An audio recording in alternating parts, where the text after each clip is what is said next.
Hey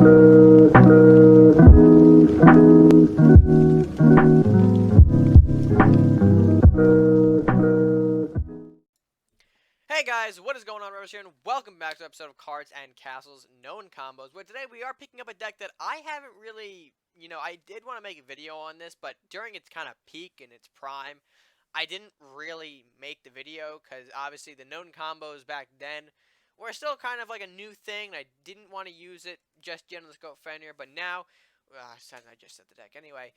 Scope Fenrir is the deck we are going to be taking a look at today, and it's a deck that, of course, has fallen a little bit since its prime. Obviously, we've got newer emerging things. Awakening, well, I guess they're not really new, but Awakening is a re-emerging. The red-yellow is re-emerging. So, following that up, Scope Fenrir did take a little bit of a dive, but I don't think it's a deck that you can completely ignore just yet. It's still a very potent deck, one that I think if people start reusing it again and picking it back up, I do think it works. And with the deck list that I'm about to show you, I think it's one of the better ways to utilize Fenrir and Scope together. So with that being said, let's go ahead and take a look at the deck list for Scope Fenrir. Alright, and here is our list for Scoped Fenrir. Now, as you can see, it's very, very similar to, where it contains a lot of the pieces that you'd expect to see in a pirate deck. I think that's probably what we'd all expect to see. Things like Mercer's Execution, Southport, Hovel, Thief, Dagger, what else? Robins. They're all kind of elements that you normally see in a pirate deck, even Scope to a degree as well. I mean, probably not as often as the others here, but you still see Scope running around from time to time, which is always a fun card to deal with. And same with Druids. You do have a lot of elements that, you might usually, or some elements actually from Druids. Rage, Centaur, Call for Aid sometimes. And I believe that's it. And then, of course, all the normal stuff. Smith, Armory, Lumberjack, Rat King, Wizard to combat your opponent's range units, since range is becoming more and more of a thing. And Wizard is pretty much more of the go-to for range if you're not in Warlocks. So throw them in there at a 2 of, just in case you want to protect yourself from a bit of range. But of course, the elements that we're talking about in here, obviously the Fenrir and the Scope.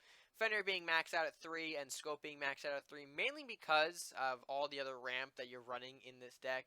While the deck, I admit, is not very strong on draw, only I think really utilizing the Lumberjack as your draw, I think, yeah. And I mean, if you wanted to, you can maybe swap out the Wizard or Armory if those aren't your things, or lower the Scope count to get some Shamans in here as well to reinforce that draw. But the only thing that you're drawing with here is Lumberjack, but what you lack in draw, you have more than enough to compensate for when you look at your ramp aspects. Con Artist, Captain, Robins, Thief, not Daggers, I almost said Mugging. Those units, of course, obviously going to provide a lot of ramp to your deck, which the idea of the deck is to get out the Fenrir Scope combination as quick as possible. And even if you don't get both at the same time, you can easily set up with one. Say I want to play the Fenrir, I've set up Fenrir, and now I'm just waiting on the Scope. And since it is a cheaper card, I'm probably not going to have any issues once I draw it to immediately play it onto the Fenrir or the Mordok if I want to use that. Mordok also at 3 here to be a similar big threat to Fenrir. And of course, the Call for Aid, also the range is providing some of that same threat level. Not as high as Fenrir or Mordok, but obviously you do have Rangers as big, bulky units. You can argue, too, that maybe Robins as well. You can, of course, put a Scope on him, snipe off a unit, and gain 5 gold as well to kind of play around and keep going. But, that's the idea, to kind of put a big threat in a position of even bigger power with the Dwarven Scope. And I do think you have a lot of cool tools in here to help you do that faster, obviously. Like I said, the Thief, Con Artist, and Captain are going to be your main sources of ramp here that definitely help you. And to keep those units alive as well, something that also is thrown into the deck here is Manticore. I do think the Spirit Link is a bit of a tricky issue once it comes out to deal with, especially if you have a bigger unit breathing down your face. Spirit Link I always think of as giving all your units kind of this extra health wall, of course, to protect themselves a little bit further, and I think Manticore is a great fit for that, because obviously once you throw down the Fenrir and the Scope, you throw down the Manticore, and boom, your opponent has to get through 4 health Manticore before they get into 5 health Fenrir. So kind of a 9 health wall in total if they want to completely get rid of the threat. So I do like Manicore as a little throw in here. I did also consider adding Leanna. Of course, just going to scroll over to her. I can't click on her to zoom her in. Can I do the... Yeah, I can. Obviously, getting the additional Spirit Link Trents out is going to be creating a 10 health wall for opponents to deal with. So I was considering Leanna, although I don't really think I can mess around. I mean, I could drop a couple things, maybe lower some counts to get her in. But we're obviously playing around right now, and maybe she might come at a later date. But that is essentially the point here. Just creating this big threat in the form of Fenrir, and of course, waiting until you have the right tools, like maybe Scope, maybe Manicore, to make sure it's protected a little bit before it goes in. Obviously, you're going to have the issue with hard removal. Mercury's Execution kind of stops this. But that's why you also carry multiple threats too. Mordock, Robins, the Rangers from Call for Aid, etc. Those should provide a little bit more of diversity in terms of options, so you're not completely banking off Fenrir as your sort of big threat card. But yeah, that's pretty much the deck. Like I said, the other points are kind of straightforward, and we've explained other points already 1,000 times over about why you'd include them in the deck. Things like Rat King, Armory, Smith, Lumberjack, things that you kind of are expecting in every deck. So with that being said, let's go ahead and actually jump into the gameplay here. I think we're going to do 2 matches this time just to show you guys a bit more of the deck. I think you guys like it when there's more than 1 match to go along with a showcase. So with that being said, let's go ahead and jump into match number 1 right now. Alright, so for opening hand here, we don't actually have too bad of a start. Blacksmith and Rat King are good. I'm going to drop Manicorn Armory just to see what else we can get into our hand. Maybe some additional ramp tools, and we do find one in the form of Southport Captain as I lower this just a little bit. That is an aggressive start. That is indeed a peasant and a zombie moving forward at us. Like I said, a bit aggressively, especially for Crusader Ninja, that looks like. All right. I mean, we'll play around a bit, I guess. No harm, no foul, right? Ooh, this is a little bit of an iffy. I'm gonna go Elvish Thief to take out the peasant here. I know it's not the best way. I was thinking about doing the Rat King, but oh, actually no, the Rat King would have worked because we would have been able to kill the. I'm an idiot. I'm an idiot sometimes, folks. Alright, well, now let's go Rat King, now that I remember that, oh, hey, I could play it. Oy. And then we'll do that. We'll set up a little bit of a rat distraction here, and then hopefully Blacksmith to properly kill off this guardian in the next turn. And I mean, we're not looking too bad. Okay, that is a Shadow Drake, gonna go swoogity swoogity.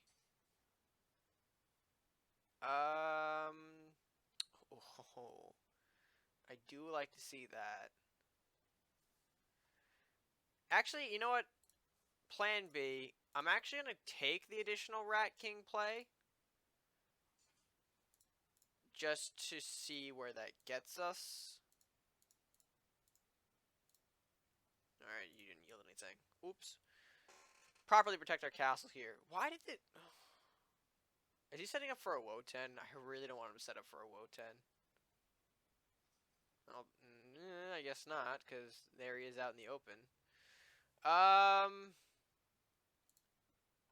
Alright, let's get some value out of the Blacksmith here a little bit. We're going to do this, this, and this, making all the proper trades across the area. And now we're actually setting up really well for a Mordock scope, which is equally as devastating as a Scope Fenrir in this deck. Again, the idea is that you want to use a scope on something big, whether it be something like your Fenrir, a Ranger, a Mordock. Why did I forget his name when he's in my hand? Stupid. But yeah, that's the general idea here. And now we're going to see a monk whose heal is kind of wasted, but that is okay. And we actually also get the Manicore in our hand, which is really nice because we'll have enough gold to plant a Dwarven Scope on the Mordock, follow that up with a Manicore to protect him, give him a bit more of a health buff to end our turn there. So Paladin comes out. I assume Monk's and I want to hit the rat maybe. I would hit the rat because I don't want to, I wouldn't allow it to, yeah, perfect. That's kind of the idea there. So, let's see. We're going to obviously play the Dwarven Scope on our boy here. We are gonna go ahead and hit the monk. We'll get a banshee for our troubles. It's not bad, but I think what I want to do. Let's do that. And then I'll also just mana core up down here. So even if he hits castle or mana core, we'll just get rid of it with the Mordok next turn, or to counteract whatever he's got going on. Another monk comes out. The heal. Oh, okay. So he's bringing it back up to full health, which is good because his still has his resolve. Not the right target. He should have hit castle, I think. Ooh. Alright, so let's mess around a little bit here. We can probably go ahead and do... Let's do this. Bop you, come down here. Ooh, Synchro Strike's also going to be fun. And I'll get a Wraith. I don't know why that took me a hot minute. I'm going to go ahead and Battle Rage that. Give a little more spunk. Play the call for aid, and the turn there. Oh, I probably should have moved Blacksmith. That gets rid of both of his knights, so obviously no Luminaris threat on this board. Kaijir comes out. Kunoichi to follow up. Guardian. So really, this is just sort of a mid-tier unit rush, I guess. Is that what this was? Kaijir going to provide great value for the Robins. Monk going to go ahead and chop whatever. Oh, there goes Kunoichi. Unfortunate. And then, yeah, he's going to try and rush the Mordok, see if he can kill it, but obviously not going to work out too well. And there is the surrender. He knows that he can't really stop the Mordok, and I would have just kind of continued to steamroll through a little bit. So, great first matchup for the Scope Fenrir, even though we didn't see the Fenrir. I'm going to go ahead and jump into another matchup, though, just kind of continue to show the point that hopefully you'll see a Scope Fenrir in action. I can't promise it, though, like I can never promise anything in terms of the deck showcases, but let's go ahead, match number 2 right now. And for that match number 2, we are looking very solid. Lumberjack, Hovel, Captain. Dread Pirate, maybe not the card. I maybe should have kept the call for aid because I would have been able to make a smoother transition. But that's okay. I'm not too worried. We're going to play the Lumberjack to set up for our Hovel. We are going up against a Viking Crusader. Not call you see often. Alright, there's our Fenrir. So there is the man of the hour himself. Big Papa Fenrir, if you will. And our opponent not actually providing any sort of defense here to open up. Bit strange, but listen, that's going to give him a bigger arsenal. And hell, War Party is still a very dangerous possibility. And that's why I do like this deck. A little bit, I wouldn't say mostly stronger, but, you know, the ability to ramp out your things faster, definitely in any scenario, always give you a little bit of a one-up on, you know, War Party or Freeze or stuff like that. Okay, there is a Manticore. I think the appropriate point right now is to set up the Southport Captain. So that way we obviously have a bit more, what was I going to say? We have the ability to get Fenrir out. That's what I'm trying to say here. And he does have Arctic Explorer, so he does actually trade with the Captain. So not really afraid to sack that unit.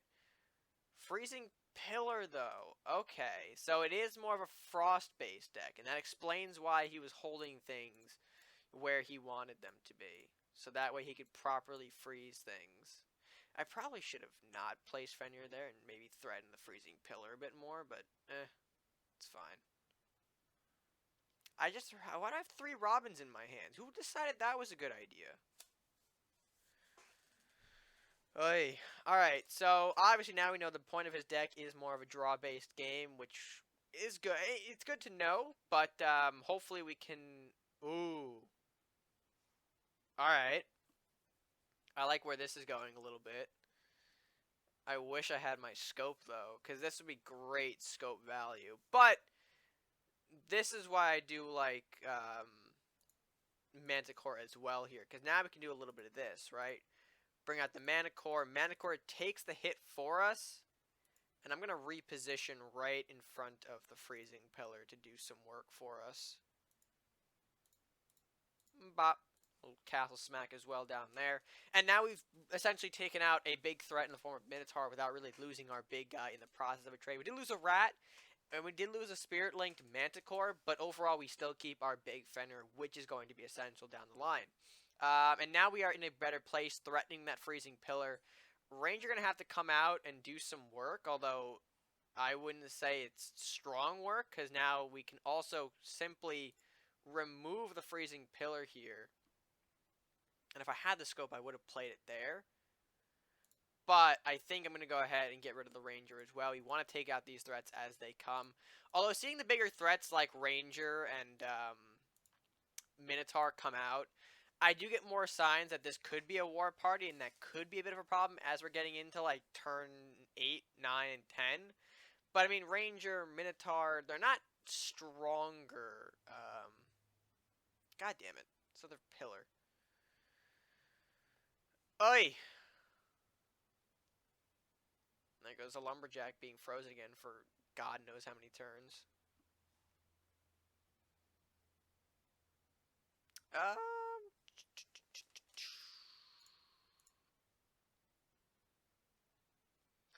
I think I can actually take advantage of this. I'm going to sack the rat. R.I.P. rat. Chain lightning takes effect. There goes the lumberjack. Opens up another castle spot for us. Ooh, I like that. I will take that. Thank you very much. Follow up with that. And that's going to be big, because we can easily use that as a Bestial Rage target. Granted, if I still had my Fenrir or Manticore, we would have had even more value off of the Bestial Rage. But, that being said, we can get rid of another Freezing Pillar, and possibly another big threat too. Although, granted, we're in turn 9, so obviously, Yenneroth, as much as that. Yep, there he is. Although not aggressively as I thought it was going to be. Huh. Alright, well, here's what we'll do.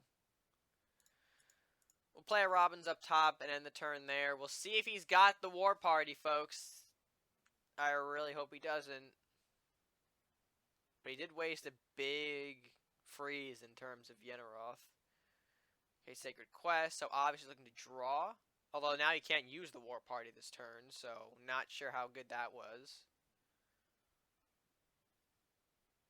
See if it paid off for him. Arbiter, alright, a little bit of healing. So there goes the hovel, maybe?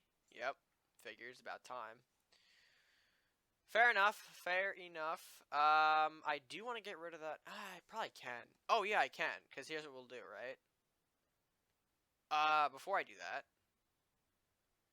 Going to Con Artist? I'll do Elvish. Elvish is fine. We'll do that.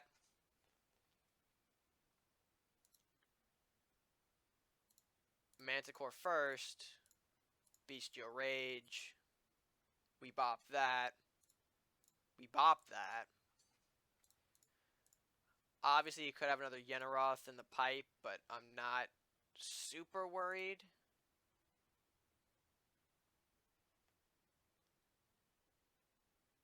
Probably push that up as well. I forgot this rat was bad. I'll move you up too. I think that's where I want to end the turn. I don't want to do too much because I'm still lacking in my scope and my bigger units. But I mean, I have 2 already on the board, 2 Rangers. Swordsman, Cloak of Ice, fantastic. But now you can't really move that anywhere. If I get... Oh, shit. If I had gotten... Alright, here's what I'll do.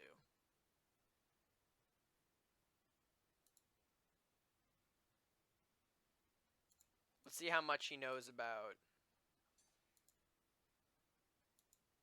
the Mordok. Or not the Mordok, the Manticore. I'm purposely setting myself up like this so I could possibly... I'm banking on a scope draw. Okay, there's that. Kind of bummed now I can't pull off said scope draw. I do have that, though. This is awkward.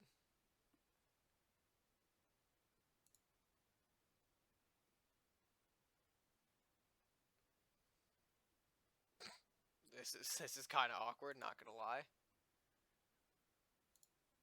Because he has to keep everything frozen in place, so what is the plan here? Don't tell me you're gonna Arbiter bait me out for the entire game, because you can't do that. You only have one Arbiter at most. Alright, there's the Yarum. So Big Boy comes out with some value? Hello? Where are we going? Where are we going? Oi. Oh, I should have attacked first. No matter. I did open up a little bit. Ooh, thank you. Poison there. Guess I'll throw con artist down here as well, maybe. That'll be the turn. And now, of course, Swordsman is on a timer. Bleh, that took me so long to say. I think he has another turn after this, maybe. He's got to play the War Party now. There's no way he can't not play War Party at this point. If he's got it, he's got to play it. Paladin, that's not it. Should have thrown a Mordok down there then, damn it. If I knew that was going to come out. I think Swordsman has to be aggressive here, yeah. He had to be aggressive. Oh, damn it. I was so close to that. I could smell that. Alright. Fair enough.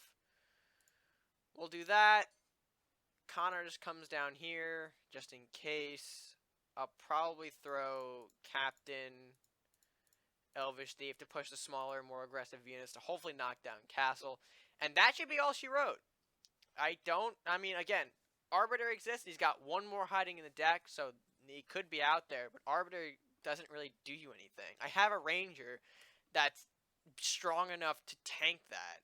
Not tank it, to knock out the Castle's heal. Why'd I say tank? Oi. Although he can knock out an Armory or Blacksmith. But again, that doesn't matter because I've got all these other units on the board. So I do think it's over for our friend here.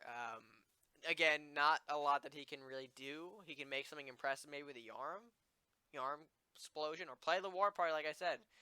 Play the War Party and throw out like your 3 Dramoths and boom, I'm in trouble. I'm in trouble. So, I mean, no, yes, he probably would have played it by now. Because, I mean, it's also not really a bad scenario here. You play the War Party, you freeze everything, you get Dramoth out here. You do a couple of things. So, 15, 4... Bro, don't tell me he's trying to stall me out, because that's going to be a poor ending to this. Unless I lost connection. Did I lose connection? I don't think I did. No, I didn't. Did I? No, I didn't. Alright, so... Alright, a little bit of a disappointing ending here, but the point still stands. Scope Fenrir is still, with a little bit of improvement here and there, it's still a very devastating deck and still a very real deck that I think can still do well here. As much as we're in the age of, you know, Awakening and red-yellow being everywhere, I do think Scope Fenrir still has a small place, even though he has been, you know, that cost nerf increased to 7 gold. If you can get him out there with the help of things like Con Artist, Southport Captain, Elvish Thief, etc., it just works. It works still. I don't know why. I thought I was going to go somewhere else with that. Anyway, 2 great matches, though, to showcase Scope Fenrir. Still an incredible deck, and one that I definitely would say don't keep off your radar just yet. Alright, folks, with that being said, I hope you did enjoy this edition of Known Combos. Let me know what you guys think of the Scope Fenrir deck by leaving your thoughts down in the comments section below, right down there. If you haven't done so already, be sure to like, share, and subscribe. If you are new or haven't done so already, clicking that subscribe button is the best way to show your support to the channel. And with that being said, that's going to be it for me for now. So, until next time, guys, stay game.